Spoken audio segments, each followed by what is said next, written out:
روزانہ انجیر کے استعمال سے منہ سے کالا پن مٹ جایا کرتا ہے۔ جسم میں خون کی کمی کو پورا کرنا ہے تو انگور کے جوس میں الائچی ڈال کر پیا کریں، بہت مفید ہے۔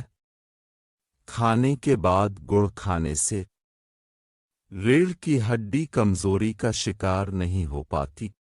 سیب کھایا کرے کیونکہ یہ جسمانی کمزوری کو دور کرتا ہے اور اس کے علاوہ لاغر جسم میں طاقت آنا شروع ہو جایا کرتی ہے۔ فالج کے مریض کے لیے سیب بہترین پھل ہے۔ رات سونے سے پہلے بادام اور سونف کھانے سے کانوں کا بہرا پن دور ہو جایا کرتا ہے۔ دیسی گھی میں دلیا پکا کر کھانے سے پیٹ باہر نکلا نہیں کرتا۔ جسم کی چربی بڑھ چکی ہے تو فالسے کا جوس بنا کر پیا کریں، چربی کم ہونا شروع ہو جائے گی۔ ہر روز کھیرا کھانے سے معدے کی سوزش ختم ہو جایا کرتی ہے۔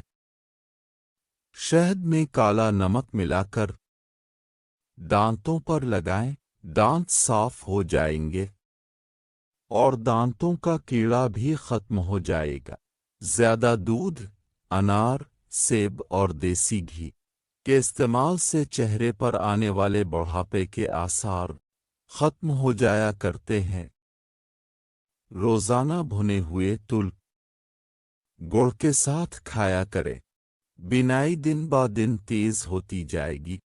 پیٹ میں گیس ہو جائے تو سونف کے پانی کا 1 چمچ پی لے، پیٹ کی گیس ختم ہو جائے گی اور پیٹ میں بھاری پن بھی ختم ہو جائے گا۔ بدہضمی کی حالت میں دودھ اور لسی پینا بہت نقصان دہ ہے۔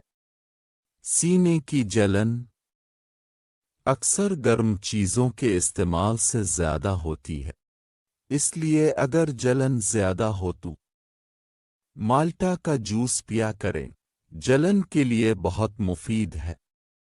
الائچی کے بیج چبانے سے گلے میں موجود خارش اور جلن ختم ہو جایا کرتی ہے۔ سانس کی بیماری ہے تو پودینے کے پتوں کو چبایا کریں، ذہنی کفیت کی نشو و نما میں بہتری آئے گی اور سانس کی بیماری سے آرام مل جائے گا۔ اس نسخہ کے لیے پیاز کے پانی کو شہد کے ساتھ کھاؤ، چہرے کی الرجی ختم ہو جایا کرتی ہے، ساتھ معدے کی تیزابیت کا خاتمہ ہو جاتا ہے۔ اس کے علاوہ مردانہ کمزوری ہے تو وہ بھی ختم ہو جائے گی، کمزور پٹھوں میں جان آ جائے گی۔ جن افراد کو کینسر ہے ان کے لیے پیاز کا رس انتہائی مفید چیز ہے۔ بلڈ پریشر کے مریضوں کو زیادہ سے زیادہ پیاز کا پانی پلانا بہت مفید